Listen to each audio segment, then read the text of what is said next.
The story is set in a world grappling with a unique and terrifying epidemic. This epidemic, which has baffled scientists and experts for over 8 years, is spread through language and speech, making communication dangerous. The main symptom of the disease begins with a high fever, eventually causing the afflicted to speak incoherently, descending into madness. As a precaution, people have resorted to wearing headsets constantly, as the disease can be transmitted by hearing the speech of the infected. Those affected by the illness, known as jabbers, are swiftly quarantined and forcibly separated from their families, leading to public outrage and distress. The story introduces Murat, a linguist whose life has been profoundly altered by the pandemic. Isolated and lonely, he lives with his mother in an apartment, his life reduced to a series of cautious routines. Each day, Murat meticulously checks his temperature, a ritual that underscores the constant fear of infection. One day, Murat's attention is drawn to Sul, a young woman immersed in a book at a bus stop. Time seems to stand still as Murat is captivated by her presence. However, the moment is broken when she notices his prolonged gaze. Realizing he's been staring, Murat awkwardly shouts that no bus is coming and quickly departs, heading back home. The narrative continues as Murat, despite his reluctance, leaves his home to buy soap for his mother. While at the supermarket, he encounters an old woman who suddenly turns around and speaks incoherently, a clear sign of being a jabber.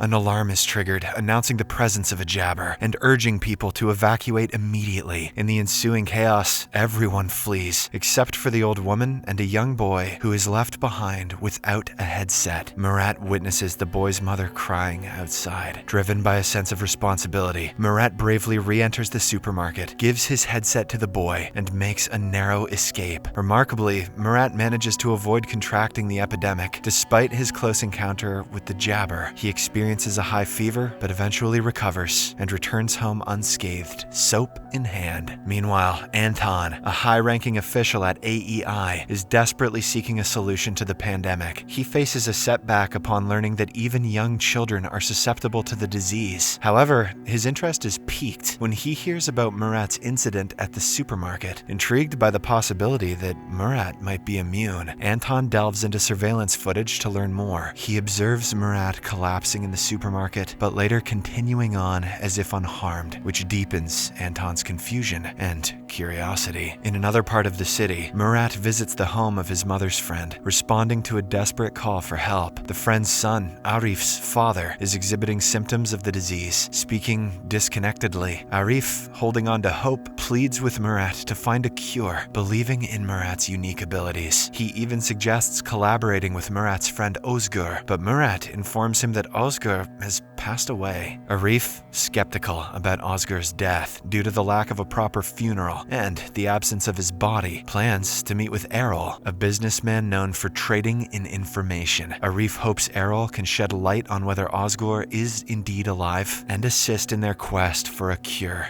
Meanwhile, Anton takes a deep dive into investigating the mysterious case of the headset left with a child at the supermarket. He discovers that the headset belongs to Murat, a linguist who was working on the pandemic case, but vanished after a disastrous fire that claimed the lives of his team. Intrigued, Anton intensifies his investigation. Delving further, Anton uncovers records of Murat visiting the emergency room with severe fever more than 12 times. Using video footage from the supermarket, along with a temperature detector, Anton confirms his suspicions. Murat is immune to the pandemic. He deduces this from the fact that Murat has surpassed the critical threshold of 4 high fever encounters, a significant discovery given Murat's 12 instances. In the meantime, Murat, spurred by Arif's belief in Ozgur's survival, decides to investigate further. He meets a businessman who offers them access to AEI's resources, allowing them to gather information independently and save costs. With newfound determination, Murat boldly infiltrates the AEI headquarters and navigates his way to the information hub downstairs. There, Murat searches for Ozgur's name and is initially disheartened to find records indicating his death. He clicks on the autopsy image, expecting the worst, but is surprised to see an unrecognizable burnt face with no identifiable tattoo on the wrist. This absence of a tattoo, which Murat knows his friend had, rekindles his hope that Osgur might still be alive. Before leaving the hub room, Murat impulsively searches for his own name in the database. To his shock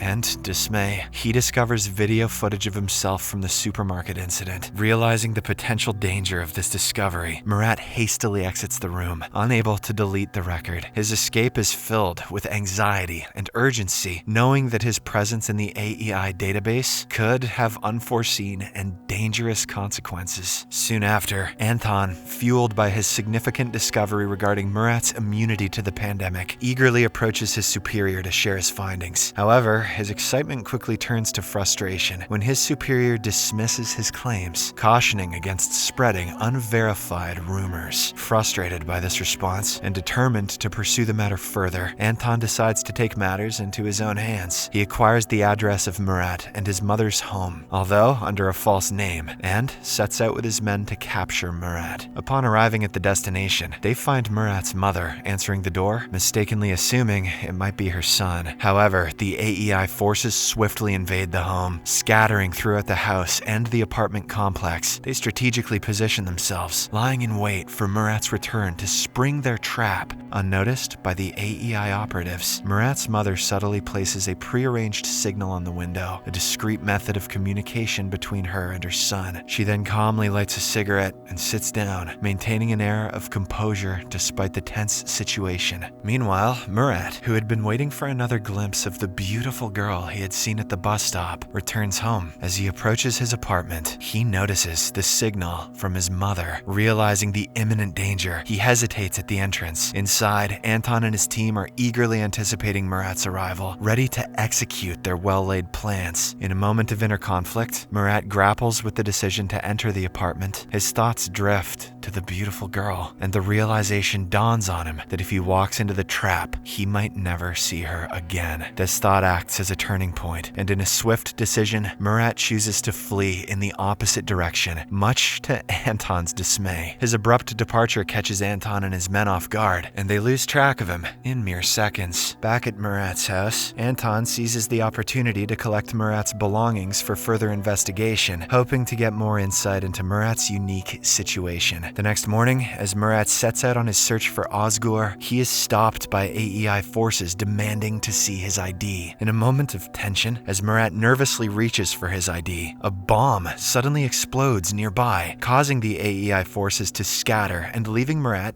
unattended. Seizing the moment, Murat heads to a location where he believes he might find Osgur. However, his hopes are dashed when he discovers Osgur is not there. Speaking with the man who made Osgur's distinctive tattoo, Murat learns that since Osgur's death, others have been imitating the tattoo, diminishing his chances of finding Osgur. Meanwhile, Anton meticulously reviews tape recordings overnight and stumbles upon a recording of Murat claiming that he is incapable of jabbering, even if he wanted to. This revelation prompts Anton to rush to AEI to share his findings with a colleague. However, upon his arrival, Anton is informed that his boss Fazil is waiting for him. In a confrontational meeting, Fazil sternly instructs him to withdraw from the case. During this time, Murat finds comfort in a conversation with an old man who offers him a drink. As they share this moment, the old man tries to alleviate Murat's guilt over his wife's tragic death, which occurred after she was affected by the pandemic. He reassures Murat that it wasn't his fault. Murat listens in silence, eventually sharing his plans to venture into Zone 6 in his relentless search for Osgur. Soon, Murat seeks the help of Errol, a man introduced to him by Arif. Errol is known for his willingness to do anything for money, and Murat needs him to create a false ID. They arrange to meet the following day. Afterward, Murat visits Arif's house, where he expresses his determination to find Osgur and their shared goal of discovering a cure for the epidemic. Before he leaves, Arif's grandmother generously gives him some money, while his mother, having no cash, gives him her necklace as a token of support. However, their movements do not go unnoticed. One of Anton's men spots Murat and promptly informs Anton, who instructs his team to tail him discreetly. The next day, Murat meets Errol as planned to collect his forged ID. Just as they complete the transaction, Errol receives an alert that AEI forces are closing in on their location. In a frantic rush, they escape, successfully evading Anton and his team, who later search the warehouse to no avail. With his new fake ID in hand, Murat heads to the subway station, bound for the less monitored Zone 6. He smoothly passes the initial security checkpoint using the fake ID. However, his sense of safety is short-lived, as a security guard becomes suspicious upon recognizing Murat's face from wanted posters in the subway. In a coincidental twist, Sewell, who Murat has been longing to see again, suddenly appears in front of him. To his astonishment and delight, she kisses him right there in the subway, creating a moment of confusion for the pursuing security guard. This unexpected encounter leaves Murat feeling ecstatic. Holding hands, they continue their journey on the subway, embarking on a path filled with uncertainty, yet united in their unexpected connection.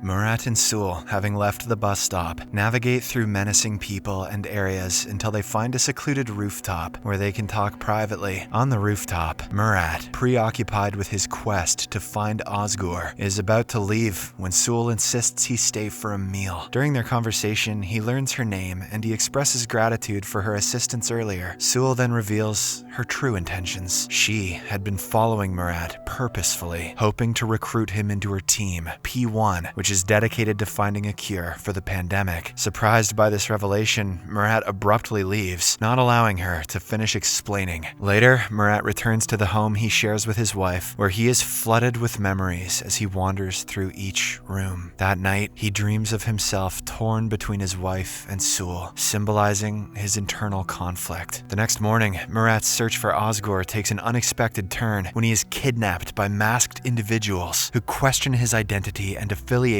with the AEI. At this critical moment, Sewell intervenes, assuring them that Murat is not with the AEI and is on a personal mission. Murat convinces them of his intentions, and they agree to share information if they cross paths with Osgur. Sewell then brings Murat to a studio where she works, and after apologizing for the earlier misunderstanding, she hosts a podcast. In the broadcast, she discusses the AEI's cruel practices, relating them to the unjust death of her boyfriend, and concludes by emphasizing the importance of finding a cure to end the crisis. Meanwhile, Anton retreats to his house, where his wife and son are quarantined in the basement due to the pandemic. While there, Anton senses he is being watched. Upon investigating, he finds no one, unaware that Fazil's right-hand agent is covertly observing him from a hiding spot. Somewhere else, Murat and Sewell's journey through the pandemic-stricken streets of the city continues. While walking downtown, Murat demonstrates his unusual resistance to the pandemic by briefly removing his headset near Jabbers, showcasing how his skull heats up without experiencing the usual symptoms. This unique ability intrigues Sewell, who sees potential in Murat's immunity. That night, Murat stays at the studio with Sewell, and upon waking up the next morning, he finds himself surrounded by the team Sewell had mentioned. The team members introduce themselves and request Murat's assistance. Initially hesitant, Murat warms up to the idea when Sewell assures him that joining the team could aid in his quest to find Osgur. As part of their ongoing search for Osgur, Murat and Sewell come across a hotel displaying the symbol that Murat associates with Osgur. They decide to investigate by entering the hotel and seeking an audience with the hotel's boss. However, their encounter quickly turns dangerous. In a moment of quick thinking, Murat leverages his past experience and knowledge of recording voices to offer the boss a rare tape. This move impresses the boss, diffusing the tension and earning them a chance to sit and talk. As Murat and Sewell are about to explain their quest for Osgur, their conversation is interrupted by a lady entering the room to deliver an item and collect payment. After she leaves, the boss encourages them to continue. Murat and Sewell reveal their search for the person associated with the symbol they possess. To their surprise, the boss informs them that the lady who just left was the one who brought the symbol to the hotel. Reacting quickly, Murat and Sewell rush outside to catch the lady, but they are too late. She drives away, showing no interest in engaging with them. This missed opportunity leaves Murat and Sewell with more questions than answers as they continue their journey in the uncertain and dangerous world. My friends, the continuation of the story is now on the screen in front of you.